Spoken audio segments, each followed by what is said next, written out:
Imam Malik rahimahullah taala dengan keadaan di zaman beliau berkata, saya tidak menyarankan anak-anak umur 5 tahun dibawa ke masjid, di bawah 5 tahun dibawa ke masjid. Jadi saya tidak menyarankan anak di bawah 5 tahun dibawa ke masjid. Oke. Tapi kalau antum cari, setahu saya sampai hari ini, kalau dalil 5 tahun nggak ada. Nah, itulah ijtihad namanya. Kenapa? Karena di zaman beliau rata-rata anak 5 tahun itu sudah paham adab masjid. Wallahu alam, apakah Imam Malik menyimpulkan dari kisah Hasan Husain, apakah saat itu usia 5 tahun, saya tidak terlalu tahu. Tapi artinya bahwa sudah anak rata-rata 5 tahun mengerti adab masjid, sehingga dia ke masjid nggak terlalu gaduh. Namanya anak jalan apa itu kadang, tapi gaduh sekali sampai mengganggu itu tidak ada. Ya. Nah, disitulah maka di masa Umar bin Khattab gitu loh. Nah, istilah Rasul tadi kan para sahabat juga harus menerjemahkan berbagai macam petunjuk Nabi ini. Di masa Umar radhiyallahu anhu, ketika Masjid Nabawi sudah makin diperlebar, ya perluasan terjadi cukup besar di zaman Umar juga. Maka karena juga makin banyak yang sholat, makin padat, Madinah makin banyak penduduknya, sehingga anak-anak oleh Umar diletakkan di samping masjid, dan di sana diberi seorang penanggung jawab yang mengawasi agar anak-anak beribadah dengan baik.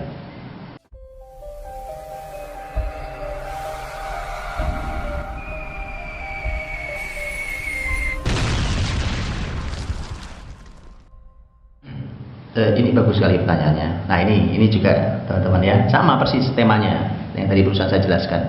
Harus kumpulkan seluruh jalur riwayat baru ketemu kesimpulan. Gak bisa nemu satu hadis buat berantem, satu hadis buat berantem lagi, gak begitu. Kumpulkan seluruh jalur riwayat baru akan ketemu kesimpulannya apa tentang anak di masjid. Nah, gitu. Nah, sebelum itu begini, ada ide dan saya sebenarnya sudah kasih saran. Ada yang idenya begini, saya udah kasih saran, ini berjalan di beberapa tempat masalahnya, di beberapa perumahan.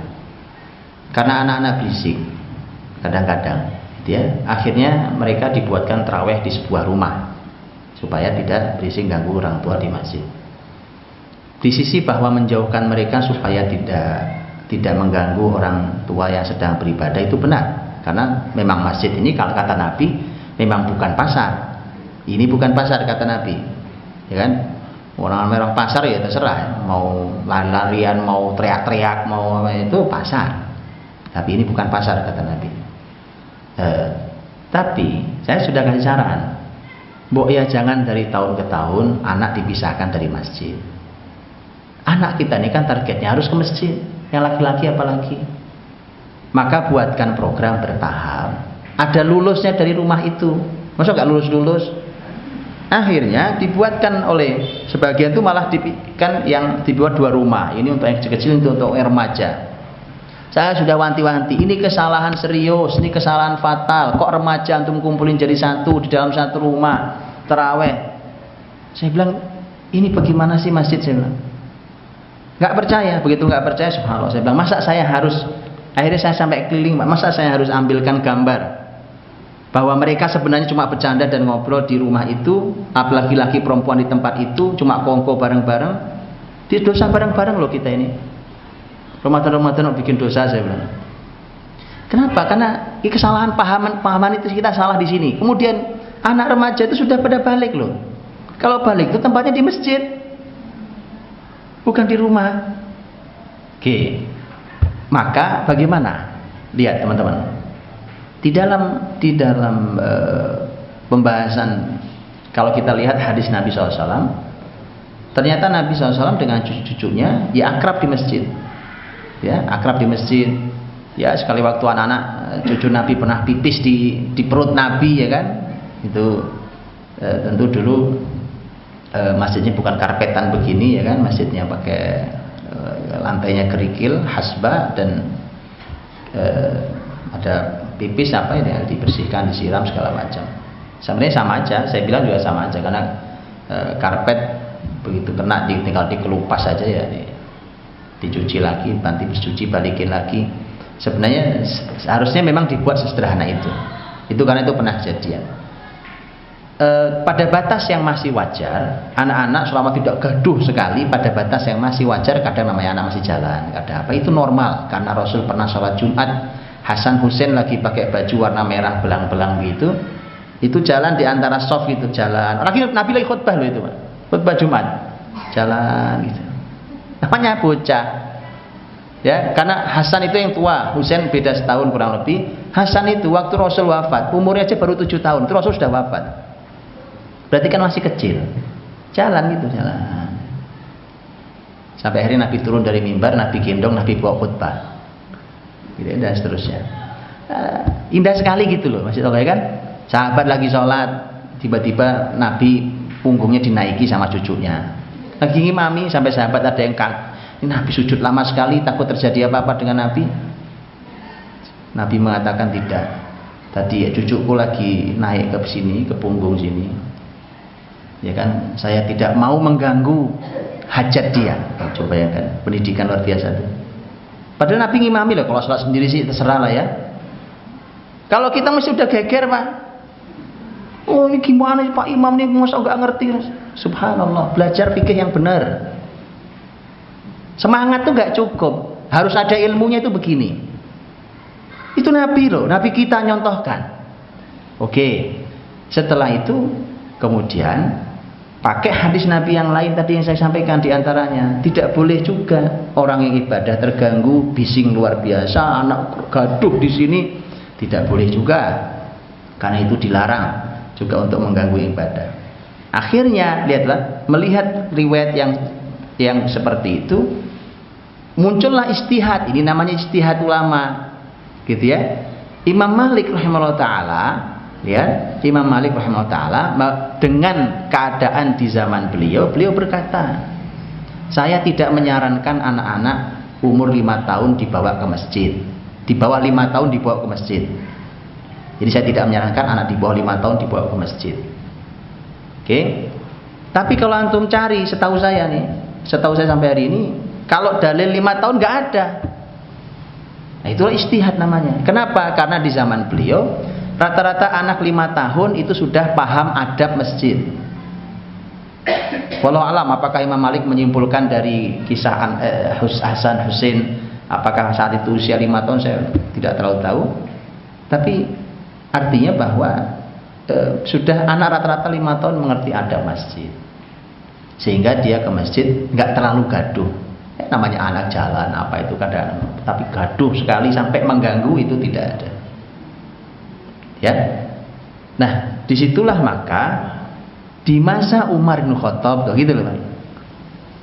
Nah istilah Rasul tadi kan para sahabat juga harus menerjemahkan berbagai macam petunjuk Nabi ini. Di masa Umar radhiyallahu anhu, ketika Masjid Nabawi sudah makin diperlebar, ya perluasan terjadi cukup besar di zaman Umar juga. Maka karena juga makin banyak yang sholat, makin padat, Madinah makin banyak penduduknya, sehingga anak-anak oleh Umar diletakkan di samping masjid, dan di sana diberi seorang penanggung jawab yang mengawasi agar anak-anak beribadah dengan baik. Kan indah sekali gitu itu ijtihad sahabat. Ya, ijtihad sahabat melihat tadi. Kenapa? Karena Nabi juga melarang. Karena Nabi juga menyampaikan bahwa yang di belakang imam semestinya adalah bukan anak-anak, dan harus orang-orang yang memang berilmu di belakang imam. Karena sekali lagi banyak kepentingannya. Kecuali memang ini anak-anak yang memang ahli ilmu, ya kan? Saya kemarin baru pulang dari Madura.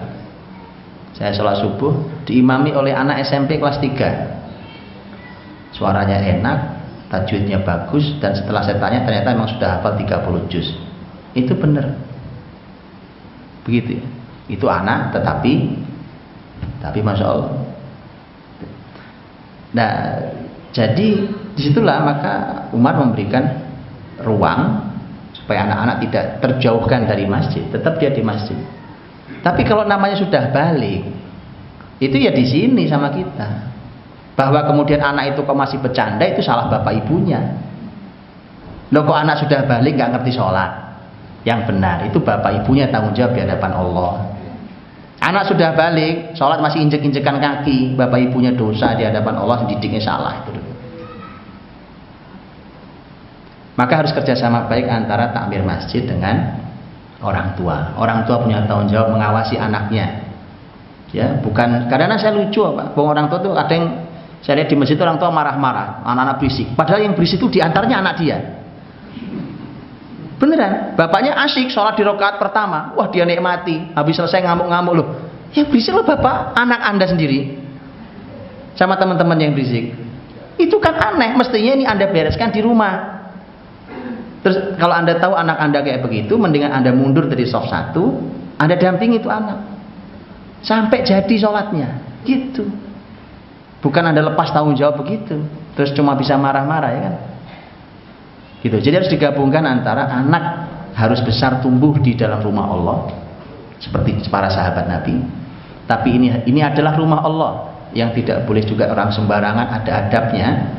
Kemudian menggabungkannya, ini proses mereka terdidik di masjid, dan ukuran pendidikan berhasil itu ketika balik dia sudah baik sholatnya. Bahkan sebenarnya tema sholat itu umur 10 tahunnya sudah harus baik, padahal 10 tahun itu belum balik. Dia harus sudah baik kalau balik berarti tempatnya di sini Pak.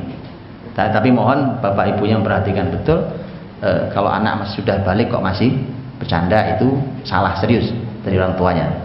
Di bawah balik, maka kerjasamalah yang baik antara takmir masjid dan orang tua. Bisa saja anak-anak disiapkan tempat khusus, tapi ada mengawasi seperti zaman Umar radhiyallahu anhu, dipisahkan di sana, ada pelataran itu sana, ya kan? Atau kalau orang tuanya tidak, anaknya nggak mau di sana, ya didampingi, tolong didampingi gitu. Ya, relakan soft pertama Pak, saya ingin soft pertama, relakan Pak soft pertama. Anda punya pahala lain selain soft pertama, yaitu pahala mendampingi anak mendidik di masjid.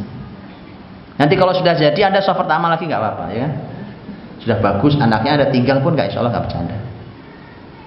Begitu ya, itu panduan lengkapnya insya Allah. Dan mohon kerjasama yang baik antara takmir masjidnya dan para orang tua. Wallahu ta'ala a'lam bishawab. Saya akhiri, subhanakallahumma wa bihamdik, asyhadu an la ilaha illa anta astaghfiruka wa atubu ilaik. Assalamualaikum warahmatullahi wabarakatuh.